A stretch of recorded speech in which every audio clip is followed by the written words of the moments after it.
Assalamualaikum warahmatullahi wabarakatuh. Perkenalkan, nama saya Emilia Putri, NIM 22314150711142 dari Program Studi Akuntansi Terapan Fakultas Vokasi Universitas Brawijaya. Di sini saya akan memaparkan terkait ilmu pengetahuan dan teknologi untuk memenuhi perbaikan nilai kuis mata kuliah agama Islam. Di sini saya bersama dengan rekan saya yaitu Perkenalkan, saya Husnul Amalia. berikut penjelasan mengenai materi ilmu pengetahuan dan teknologi dalam Islam.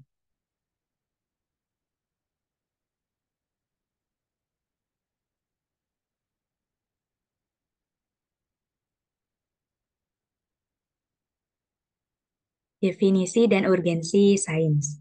Menurut KBBI, IPTEK adalah gabungan berbagai pengetahuan yang disusun secara logis dan bersistem dengan memperhitungkan sebab akibat. Sains adalah ilmu pengetahuan pada umumnya. Sains merupakan ilmu pengetahuan sistematis tentang alam dan dunia fisik, yaitu fisika, zoologi, botani, dan lain-lain. Sains merupakan ilmu pengetahuan yang diperoleh dari suatu observasi, penelitian, dan uji coba yang mengarah pada penentuan sifat dasar atau prinsip sesuatu yang sedang diselidiki, dipelajari, dan lain-lainnya.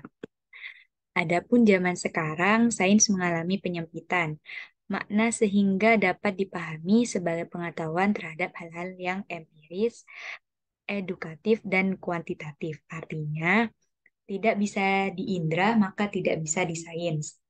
Urgensinya yaitu sains telah menjelma sebagai instrumen ukur kemajuan peradaban. Sejarah perkembangan sains di dunia Islam. Semua berkembang, bercabang, dan terspesialisasi disebabkan oleh wahyu. Jadi, wahyu adalah starting point-nya. Ayat dan hadis mengajari tentang ilmu secara implisit. Contohnya, dalam surah Al-Alaq, surah Nun, banyak ayat yang memerintahkan untuk berpikir, mentafakuri, dan mentadaburi tanda-tanda yang diberikan oleh Allah. Ada juga surat Al-Mulk, surat Ali Imran, Rasulullah memerintahkan dan mewajibkan kaum muslimin mencari ilmu. Dan ada juga Ahmad Amin dalam kitab Fajrul Islam. Hal tersebut menjadi bukti bahwa Rasulullah menanamkan tradisi ilmu melalui Al-Quran dan hadis yang menjadi pondasi dan landasan peradaban yang kokoh selama berabad-abad. Munculnya sains akibat perluasan Islam karena Rasulullah memerintah untuk berdakwah ke seluruh negeri. Dari perluasan tersebut muncullah ilmu-ilmu non-agama, termasuk sains itu sendiri. Di masa inilah muncul istilah Islamisasi atau naturalisasi, atau integralisasi atau asimilasi, yakni elemen-elemen dalam Islam yang dilestarikan dan dikembangkan, sedangkan yang tidak sesuai akan dibuang. Asas yang disebut Islamisasi ini tidak boleh disebut dengan taksur. Taksur merupakan keterpengaruhan peradaban Islam dengan kebudayaan asing di luar Islam. Tapi yang tepat disebut dengan intifak, yaitu pemanfaatan. Taksur merupakan aktivitas mempelajari suatu pemikiran, mengambilnya dan menggabungkannya dengan pemikiran milik sendiri karena dianggap memiliki kesamaan atau dianggap baik lalu akhirnya diyakini. Sementara intifak itu hanya memanfaatkan aspek-aspek yang tidak mempengaruhi pandangan hidup kaum muslim karena bersifat universal. Perkembangan real science di dunia Islam. Pertama kali pada saat mulai tumbuhnya gerakan Bani Umayyah. Di masa ini mulai diterjemahkan karya-karya yang berbahasa Yunani dan Suryani. Kemudian gerakan ini mengalami percepatan di masa Bani Abbasiyah di bawah pemerintahan Al-Ma'mun yang didirikan apa yang dinamakan istilah Baitul Hikmah. Baitul Hikmah menjadi pusat terjemahan sekaligus perpustakaan observatorium, bahkan universitas pada masa itu. Muncullah ilmuwan sains seperti Al-Khwarizmi dan lain-lainnya. Masa keemasan sains di dunia Islam. Sains di masa keemasan Islam mengalami pertumbuhan yang sangat drastis selama hampir 5 abad, ditandai dengan produktivitas yang tinggi dan orisinalitas yang luar biasa. Contohnya, Al-Batani telah mengkoreksi sistem astronomi ala Ptolemy. Ilmu Bajah mengkritik Aristoteles terkait teori daya gerak dan kecepatan.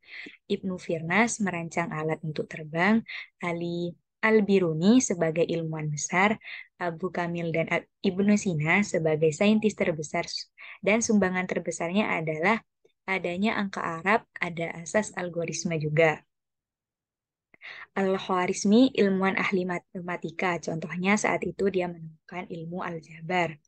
Abu Al-Abbas yang membangun planetarium ilmu astronomi. Ada juga Sabit bin Qurrah, adanya ilmu azimut. Abu Araihan yang membahas tentang teori pecahan sinar dan optik. Ada juga Ali Al-Hasan menemukan bentuk lengkung lintasan cahaya ketika berjalan di cahaya. Umar Khayyam, ahli ilmu bintang. Abu Musa mampu membuat parfum dan wanginya dapat berabad-abad terciumnya. Pertama kali membuat sabun dan pertama kali umat Islam yang memulai hal tersebut. Ada juga Muhammad Asy'arif Al-Hidrisi, dapat melukis tempat secara akurat berdasarkan ilmu bintang dan membuat globe juga peta. Hunain bin Ishaq, yaitu telah menerjemahkan 100 buku Galenos.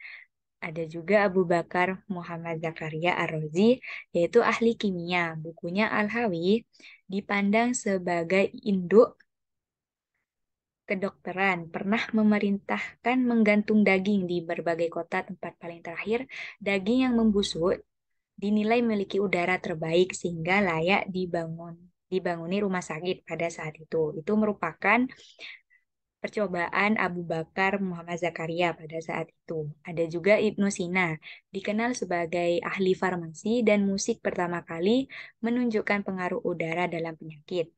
Abu Marwan Abu Malik, yaitu karyanya At-Taisir digunakan sebagai pegangan percobaan-percobaan klinik. Kitabnya Al-Iqtida menjadikannya sebagai tekanan penyakit spesialis dalam. Ada juga Ibnu Rus sebagai perintis kedokteran umum, jaringan tubuh, dan peneliti pembuluh darah. Ada juga Az-Zahrawi, perintis ilmu diagnose dan penyembuhan penyakit telinga, juga perintis ilmu penyakit kulit. Ada juga Abu Zakaria Yahya, ahli bidang pertanian budidaya anggur. Ada juga Abu Muhammad Diyauddin, ahli ilmu tumbuhan yang diarahkan untuk kedokteran seperti herbal. Abu Said Abdul Malik, yaitu pada saat itu ada ilmu hewan. Bagaimana sikap ulama mutakaddimin atau ulama terdahulu terhadap sains tersebut? Tidak ada satupun data ulama terdahulu menentang sains dalam agama Islam. Filsafat itu ada yang dihalalkan, ada yang diharamkan. Tetapi jika sains tidak ada satupun yang menentang. Ada ilmu kasbi, ada dua macam, yaitu yang pertama yang lahir dari proses eksperimen dan bersifat empiris disebut sains. Yang kedua, ada pula ilmu yang lahir semata-mata dari aktivitas berpikir yang mengandalkan rasionalitas saja. Banyak nas yang mengizinkan bahwa mendorong orang Islam untuk mengeksplorasi alam ini untuk menemukan ilmu pengetahuan dan teknologi. Contohnya, dalam surah Al-Baqarah ayat 29, ada surah Luqman ayat 20 dan surat Al-Anfal. Dalam Sahih Muslim, hadis berbunyi dari Anas. Ada juga hadis riwayat Muslim dari Abu Hurairah. Beliau berkata bahwa Rasulullah bersabda mukmin yang kuat lebih baik dan lebih dicintai oleh Allah daripada mukmin yang lemah. Dan pada masing-masing terhadap kebaikan minatilah terhadap sesuatu yang bermanfaat bagimu. Mintalah kepada Allah dan jangan lemah. Rasulullah pernah memerintah dua orang sahabat yaitu Urwah bin Mas'ud dan Khailan bin Salama At-Saqafi untuk belajar teknologi tang pada saat itu. Sebab kemajuan sains di dunia Islam dan ciri khasnya. Sebab kemajuan sains di dunia Islam tidak sama dengan kemajuan sains di dunia Barat. Filosofinya berbeda, motivasinya juga berbeda, landasan peradaban yang digunakan juga berbeda. Di Barat, sains dan teknologi maju setelah mereka meninggalkan Tuhan dan menggali kembali hasanah Yunani. Kemudian majulah ilmu pengetahuan dan teknologi tersebut. Jika Islam, gerakan ilmunya merupakan tuntutan alami dakwah Islam, jadi risalah Islam yang disebarkan ke penjuru negeri itu otomatis mengharuskan adanya studi, penelitian, dan pembacaan yang akan merangsang pemeluknya untuk mengembangkan itu. Jadi, tabiat Islam yang menuntut untuk dipelajari dan dipahami, serta menuntut pemeluknya untuk mempelajari sesuatu yang berhubungan dengan hidup itu membuat akhirnya majulah berbagai disiplin ilmu dalam dunia Islam.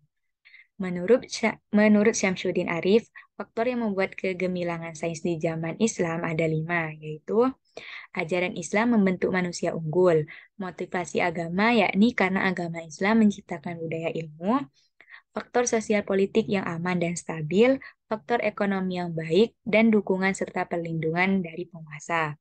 Jadi faktor kemajuan Islam itu dua hal, yaitu ajaran Islam dan kebijakannya. Pengaruh sains Islam dalam peradaban Eropa. Bisa dikatakan sudah dimulai sejak abad 12 Masehi. Sebelum masa pencerahan, nasib ilmuwan Barat sangat sedih karena tertindas oleh gereja. Beberapa gambaran alam dan filsuf Yunani malah dilindungi gereja dengan memakai Injil. Bangsa Barat mengalami pencerahan yang berawal menghidupkan kembali ilmu Yunani. Kegiatan itu diawali pada abad 14 di Italia, kemudian merembet ke seluruh Eropa. Mau tidak mau, orang Barat mempelajari bahasa Arab untuk bisa membaca buku-buku bahasa Arab yang dikarang oleh kaum muslimin sebagai terjemahan karya-karya Yunani atau orisinil yang mereka buat sendiri sebagai akibat pengembangan perluasan dan koreksi gagasan Yunani untuk diterjemahkan kepada bahasa Latin. Jadi mereka belajar bahasa Arab juga untuk mengerti konsepsi lalu kemudian diterjemahkan dalam bahasa Latin yang merupakan bahasa ilmu dan peradaban Eropa. Yang tercatat dalam sejarah yaitu ada Roger Bacon, kemudian melakukan plagiarisme secara terang-terangan, ada Francis Bacon yang banyak menyebarkan karya seputar materi ilmiah. Ada juga Gilbert. Pengaruh peradaban Islam ini masuk melalui Spanyol dan Perang Salib. Akibatnya, tercatat dalam sejarah, Mikel Serritutu menemukan peredaran darah dengan mengukil Abu Al-Hasan Ali bin Al-Nafis. Menurut Hilbert, dalam bukunya, orang Eropa itu masih memakai cara pengobatan mengusir setan di saat kaum muslimin maju ilmu kedokterannya. Sebelum Perang Salib, Eropa masih menggunakan madu untuk pemanis. Setelah mengenal peradaban Islam, mereka menggunakan gula kristal. Mereka juga membawa sabun, minyak wangi, kamper, balsam, dan permadani mewah. Celak, cadar dikagumi oleh orang Eropa juga.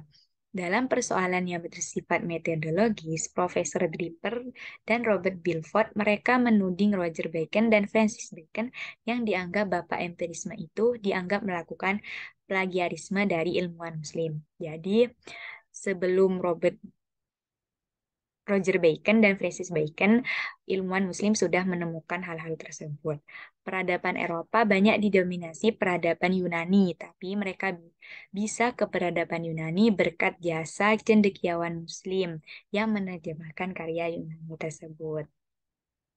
Sebab kemunduran sains di dunia Islam. Kemunduran umat Islam dalam sains. Kemunduran ini zaman sekarang mengantarkan pada gejala sosial baru yang juga merupakan tragedi baru bagi umat Islam kontemporer, yaitu mengalirnya kaum intelektual ke negeri barat meninggalkan negeri aslinya. Penulis Muhammad Abdil Ali Mursi dalam bukunya memberikan ilustrasi mengalirnya intelektual ke negeri barat dengan sejumlah data tahun 1968 di Pakistan ada 3.000 dokter yang bekerja di luar negeri. Padahal di Pakistan hanya ada dokter 15.600 orang saja. tahun 1971 ada 2.200 dokter Timur Tengah yang pindah ke Jerman Barat.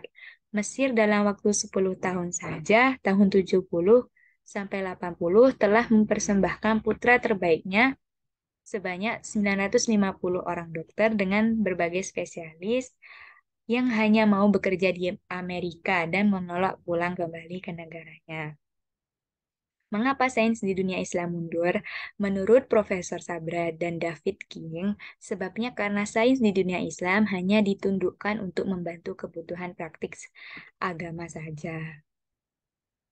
Menurut David Limber, sebabnya ada tiga, yaitu tentang kaum konservatif yang menganggap sains yang baru itu bid'ah, juga krisis politik ekonomi karena perang dan kemiskinan, dan keterasingan atau keterpinggiran karena sains dianaktirikan dan orang banyak belajar agama saja, tapi tidak pernah mendalami ilmu sains.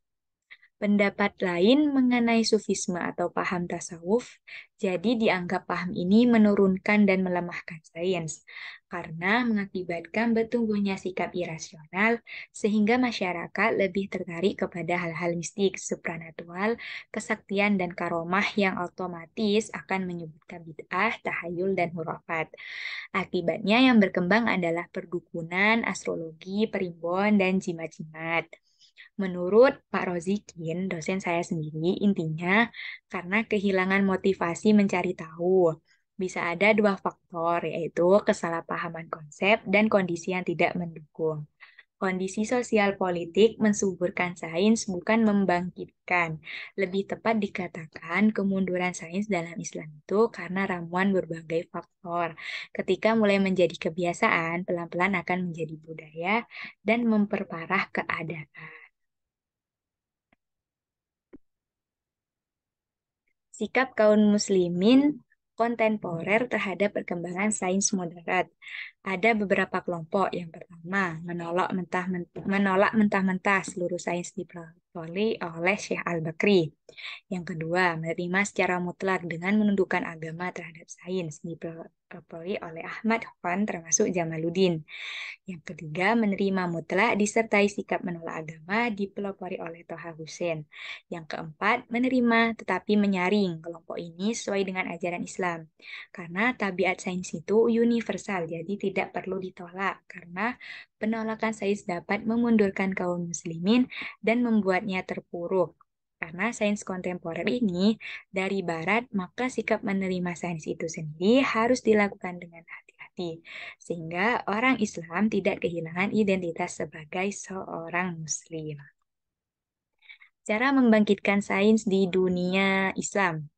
Mundurnya sains dalam Islam adalah masalah yang cukup meresahkan tokoh-tokoh Islam. Kemudian bangkit sejumlah pemikir yang berusaha memberi solusi agar sains dunia Islam ini kembali. Ada Fazlur Rahman, Muhammad Argun, Hasan Hanafi, Abdul Karim Soros, Muhammad Abital Jabri, Ismail, dan lain-lain.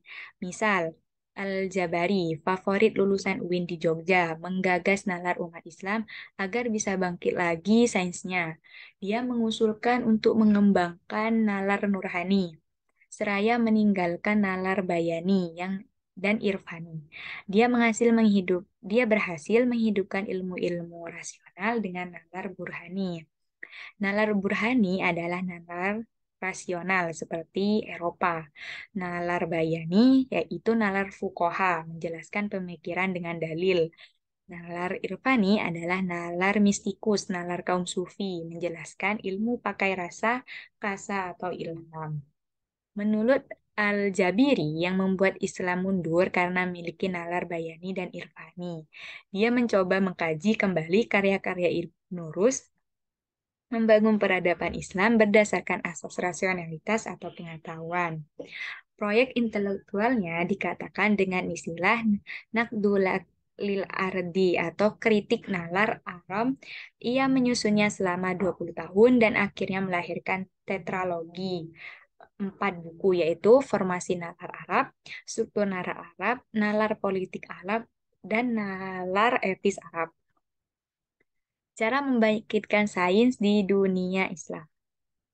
Menurut Dr. Khalid Kabililal, ide Etimologi Al-Jabiri yang disebut dengan istilah Bayani, Irfani, Burhani itu menolong sekularisme dan nasionalisme dengan baju Islam. Menurut Dr. Azian Husaini, tawaran cara pembacaan baru Al-Jabiri terhadap hasanah filsafat Islam secara khusus dan sejarah peradaban serta intelektual Islam secara umum itu hakikatnya adalah meminjam perangkat teori yang berkaitan pada disiplin ilmu humaniora filsafat di Barat. Misalnya seperti teori yang dikembangkan Michael Foucault. Bahkan istilah bayani, irfani, dan burhani itu menurut beliau hakikatnya adalah konsep epistemologi Foucault. Karena itu pengkritikannya banyak yang mengatakan bahwa Al-Jabari itu berusaha memadukan beberapa teori barat yang sesungguhnya saling berkontradiksi. Sikap yang dibangun sebagai seorang ilmuwan muslim. Generasi muslim saat ini hendaknya jangan terjebak hanya kepada peradaban diskusi tentang hal yang sifatnya filosofis dan teoritis, tapi hendaknya berperan secara praktis untuk ikut membangkitkan kembali sains di dunia Islam. Generasi muslim bisa memulainya dengan berkarya sebagaimana cemerlangnya ilmuwan muslim di masa lampau. Sekarang zaman semakin canggih dan fasilitas yang memadai, hanya saja yang harus dipahami adalah penambahan ilmu sains. Hendaknya membuat semakin besar rasa takut kepada Allah. Karena semakin bertambah ilmu, jika tidak semakin besar ketakutannya kepada Allah, maka ilmu itu sia-sia dan tidak akan bermanfaat. Allah mengatakan yang bisa takut kepada Allah di kalangan hambanya hanyalah para ilmuwan, yaitu orang-orang berilmu. Allah berfirman, sebenarnya yang takut kepada Allah di kalangan hambanya hanyalah orang-orang yang berilmu atau sarjana atau ulama. Ada juga di materi tentang terkait website dosen saya sendiri, yaitu ilmuwan Kamaluddin Ad-Damiri. Dalam kitabnya yang berjudul Hayatul Ahyawan Al-Kubroh, terlepas dari kontroversi nilai kitab ini, dalam pandangan biologi dari sisi keakurasian informasi-informasi ilmiahnya, namun cukup bermanfaat menampilkan isinya sebagai salah satu kekayaan peradaban Islam dalam bidang sains yang cukup kental upayanya, mengaitkan dengan konsep-konsep dan sudut pandang Islam. Topik yang dibahas yaitu hewan, yaitu kufashi, yaitu kelelawar. Damiri membahas pengertian kufasi disertai penjelasan cara melafalkannya menurut ilmu bahasa. Juga menjelaskan secara lebih mendalam asal kata kufasi dari sisi analisis kebahasaan, sehingga kajiannya menonjolkan aspek linguistiknya. Adamiri juga membahas kelelawar dari sisi macam-macam makanannya, memperdalam pengertiannya, dan menjelaskan sebagian karakteristik atau sifat-sifatnya. Adamini menulis hukum syara memakan kelelawar. Jenis pembahasan ini tidak mungkin dilakukan jika seorang tidak punya pengetahuan fikih, dalil-dalil yang berpautan dengannya, dan pendapatan berbagai macam ulama tentangnya. Adamiri menutup pembahasannya terkait dengan takwil mimpi jika orang melihat kelelawar dalam mimpinya. Takwil mimpi adalah aktivitas yang sudah biasa dilakukan para nabi. Nabi Yusuf adalah pakar takwil mimpi.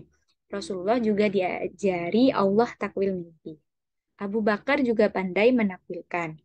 Rasulullah sendiri dalam sebuah hadis menyatakan bahwa mimpi orang mukmin adalah 1/46 bagian kenabian. Ulama yang terkenal pandai takwil mimpi adalah Ibnu Sirin. Karena itu wajar jika pengetahuan jenis ini mempengaruhi Adamiri ketika menulis karya biologinya ini. Adamiri berbicara tentang keistimewaan-keistimewaan kelelawar, yaitu keistimewaannya jika kepala kelelawar diletakkan di dalam isi bantal, maka orang yang meletakkan kepalanya pada bantal tersebut tidak akan bisa tidur. Jika kepalanya dimasak di dalam sebuah bejana tembaga atau besi yang dicampur dengan minyak bunga yasmin, lalu digenangi beberapa kali di dalamnya hingga minyak tersebut menjadi menguning dan menjadi bersih, kemudian dibuat berminyak oleh orang berpenyakit tulang, lumpuh menahun, gemetar, bengkak pada tubuh, dan asma, maka hal tersebut akan berguna baginya dan akan menyembuhkannya. Ini memang ajaib dan terbukti. Jika seorang kelelawar disembelih dalam sebuah rumah, kemudian jantungnya diambil, kemudian jantung tersebut dibakar dalam rumah itu, maka ular-ular dan kalajengking tidak akan memasuki rumah itu. Jika jantungnya di saat bergerak digantungkan pada orang, maka syahwatnya akan bangkit. Jika lehernya digantungkan pada orang, maka dia aman dari kalajengking. Jika empedunya digunakan untuk mengusap kemaluan wanita pada saat sulit melahirkan, maka seketika itu juga akan melahirkan. Wanita yang mengkonsumsi lemaknya untuk menaikkan tekanan darahnya, maka tekanan darahnya akan naik juga. Jika kelelawar dimasak lunak-lunak hingga menguning dan digunakan untuk mengasap saluran kencing, maka ia akan bebas dari kencing bocor. Jika kuah kelelawar dituangkan kemudian diduduki orang berpenyakit lumpuh, maka ia akan sembuh. Kotorannya dibuat melumuri kowabi, maka hal itu akan mencabutnya atau mengangkatnya. Barang siapa mencabut bulu ketiaknya, kemudian melumurinya dengan darah kelelawar yang dicampur dengan susu pada semua bagian secara merata, maka tidak akan ada rambut yang tumbuh. Jika ada anak yang pubisnya dilumuri dengan darah tersebut sebelum balik, maka hal tersebut akan menghalangi tumbuhnya rambut pada pubis tersebut. Itulah keistimewaan kelelawar dalam sains yang dibahas oleh Kamaluddin Adamri. Mungkin itu saja yang dapat saya sampaikan pada materi ilmu pengetahuan teknologi dalam peradaban Islam. Kurang lebihnya mohon dimaafkan. Wassalamualaikum warahmatullahi wabarakatuh. Waalaikumsalam warahmatullahi wabarakatuh.